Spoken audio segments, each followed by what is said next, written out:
سمجھنا ہوتا ہے۔ کوئی بھی شخص داستان سنانے والا کبھی بھی یوں نہیں سنائے گا کہ میں ظالم ہوں اور میں نے ہی ظلم کیا ہے۔ وہ داستان سنانے والا ہر لمحہ مظلوم بن کر دکھائے گا، ایسی داستان بنا کر دکھائے گا جس سے ہم سننے والے یقین کریں گے کہ واقعی یہ مظلوم ہے اور اس پر بڑا ظلم ہوا ہے۔ آج کا یہ ماحول چل رہا ہے۔ تو یہاں پر حضور صلی اللہ علیہ وسلم کے ایک پیارے صحابی حضرت طلحہ رضی اللہ تعالیٰ عنہ، وہ فرماتے ہیں کہ اہل نجد سے ایک شخص آیا اور دور دراز سے تھا، بڑی آوازیں لگا رہا تھا، لیکن آواز تو ہمیں آ رہی تھی، وہ کہنا کیا چاہتا ہے یہ ہمیں سمجھ نہیں آ رہی۔ فرمایا کہ جب وہ شخص قریب آیا تو حضور صلی اللہ علیہ وسلم سے سوال کیا کہ یا رسول اللہ صلی اللہ علیہ وسلم، یہ تو بتائیے کہ اسلام کس چیز کا نام ہے؟ اسلام میں کون سی ایسی چیزیں ہیں جن پر عمل کرنا ضروری ہوتا ہے؟ تو حضور صلی اللہ علیہ وسلم نے فرمایا کہ خمس صلوات فی الیوم واللیلۃ، کہ دن اور رات میں اللہ نے 5 نمازوں کو لازم کرا دیا، 5 نمازیں لازم۔ اب جب ہم مسلمان ہو ہی چکے ہیں، جب ہم نے کلمہ پڑھ لیا ہے، تو اب کلمے میں ہم نے یہ صرف زبان سے رٹ لیا ہے، زبان پر اس کو ترنم کی طرح پڑھتے ہیں، لیکن حقیقت یہ ہے کہ ان کلمہ پڑھنے کے ساتھ ہم یہ عہد و پیمان کر رہے ہوتے ہیں۔ وہ شخص جب آیا تو اس نے پوچھا اگر میں اسلام لانا چاہوں تو کون سی چیزیں میرے اوپر لازم ہوں، یا اسلام میں کون سی چیزیں ایسی ہیں جو لازم ہوتی ہیں؟ تو حضور صلی اللہ علیہ وسلم نے فرمایا کہ 5 نمازیں ہیں دن اور رات میں۔ اس صحابی نے، اس کلمہ پڑھنے والے شخص نے کہا کہ یا رسول اللہ صلی اللہ علیہ وسلم حل علی غیرها، کیا ان 5 نمازوں کے علاوہ اور بھی کچھ ہے؟ کیا نمازیں 6 بھی ہو سکتی ہیں، 7 بھی ہو سکتی ہیں؟ تو حضور صلی اللہ علیہ وسلم نے فرمایا کہ لا الا ان تطوع، نمازیں فرض صرف 5 ہی، ہاں اگر تو اپنی مرضی سے کوئی نفل میں اضافہ کرنا چاہے تو وہ کر سکتا ہے۔ اب اگر تو یہ چاہتا ہے کہ میں رات کو اٹھ کر تہجد پڑھنا چاہوں تو پڑھ سکتی ہوں، اگر تو یہ چاہتا ہے کہ میں دن رات میں بے شمار نماز نفل پڑھتا رہوں تو پڑھ سکتی ہوں، لیکن اللہ نے جو تمہارے اوپر فرض کیا ہے وہ صرف 5 نمازیں ہیں، وہ 5 وقت کی نمازیں ہیں، تو ان پر عمل کرنا تیرے لیے لازم ہوگا۔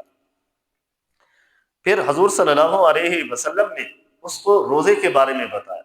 کہ ماہ رمضان کے مقدس روزے بھی فرض ہیں۔ اس اہل نجد سے آنے والے صحابی نے عرض کی کہ یا رسول اللہ حل علی غیرها، کیا روزے کے علاوہ اور بھی چیز فرض ہے؟ تو حضور صلی اللہ علیہ وسلم نے فرمایا کہ ماہ مقدس کے روزے فرض ہیں، باقی زندگی میں اگر تم رکھنا چاہو تو وہ نفل ہے،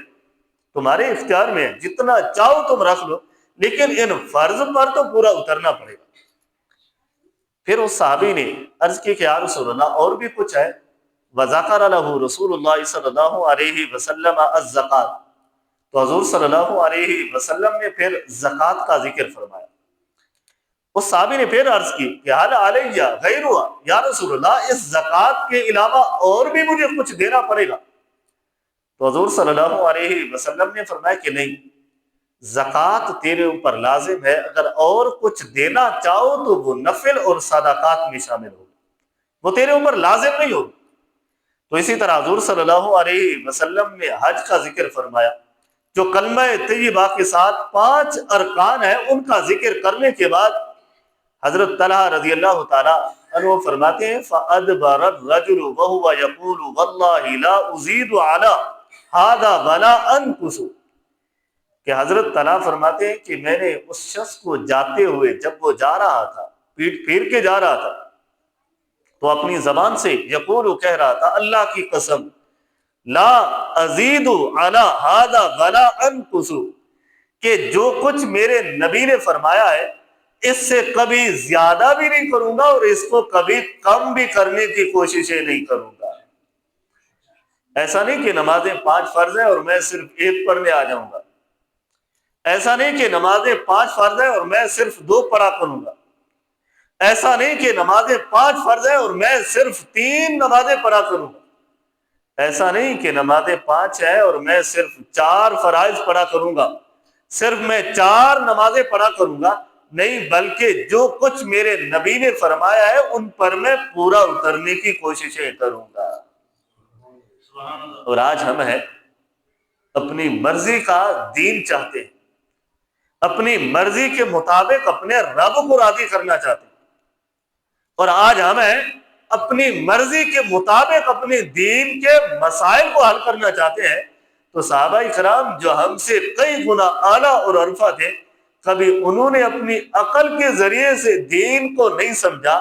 جب بھی انہوں نے سمجھا ہے یا قرآن کے ذریعے سے سمجھا ہے یا میرے نبی کی زبان کے ذریعے سے سمجھا ہے، میرے نبی کی